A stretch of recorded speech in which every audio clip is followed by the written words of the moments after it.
Shalom, très cher bien-aimé, que la grâce de Dieu soit sur votre vie. Mon frère, je voudrais, bien-aimé dans le Seigneur, je voudrais te dire que la Bible déclare que je connais les projets que j'ai formés sur vous, les projets de bonheur et non de malheur.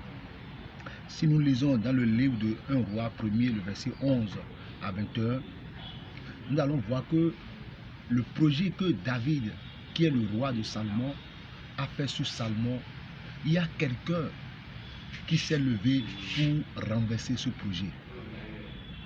Adonijah, qui s'est proclamé roi, qui voulait assis sur le trône qui est destiné à Salomon, Dieu a fait autrement. La Bible déclare que le prophète Nathan était parti voir la mère de Salomon, qui est Bathsheba, qui lui a dit, l'a annoncé ce qui se préparait, ce qui est déjà en train d'être exécuté. Et Bathsheba a suivi les conseils du prophète Nathan. Il est parti voir son mari et voilà, rappeler les promesses que David a faites pour Salomon. Bathsheba est partie rappeler ses promesses à David. Bien-aimé, je voudrais te dire la situation dans laquelle tu es, la place qui est à toi, la vie que tu dois mener. Mais cette vie, tu ne mêles plus cette vie. Tu devrais être en santé, mais maintenant tu es malade, tu tombes malade de jour en jour. Tu devrais être toi qui devrais être une source de bénédiction. Mais aujourd'hui, tu n'arrives même pas à joindre les deux bouts. Je voudrais te dire qu'il y a quelqu'un qui s'est assis sur ta place. Le lieu où tu dois partir, tu dois rester pour que la gloire de l'Éternel soit sur ta vie. Il y a quelqu'un qui a pris cette place, qui s'est accaparé comme Adonijah. Il s'est accaparé du trône qui est pour David, qui est pour Salomon. Voilà Dieu. Mais je voulais te dire, parle à l'Éternel. Dis quelque chose à l'Éternel. Va te plaindre auprès de l'Éternel. Cherche la face de Dieu afin que ce qui est pour toi, tu puisses rentrer en possession. Gloire à Dieu.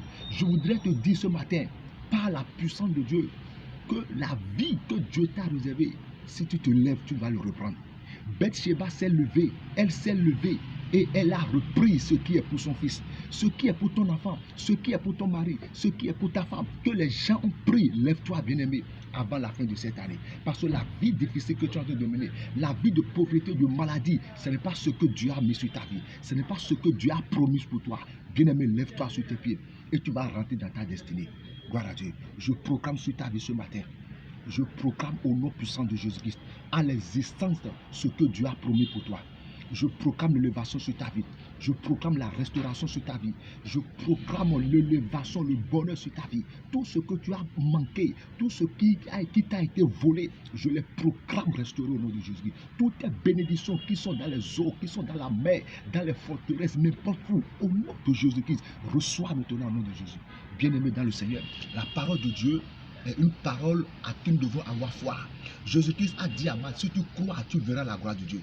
Bien aimé, ce qui sort de la parole de Dieu, ce qui sort de la bouche d'un serviteur de Dieu, reçois-la avec la foi et tu le verras s'accomplir sur ta vie.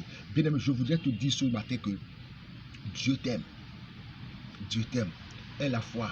Parce que celui qui a fait la promesse est fidèle. Dans le livre d'Habakkuk, il a dit, même si la promesse tarde, cela s'accomplira. Cela s'accomplira certainement. Garde la foi et tu verras s'accomplir. Reçois maintenant au nom de Jésus-Christ. Shalom.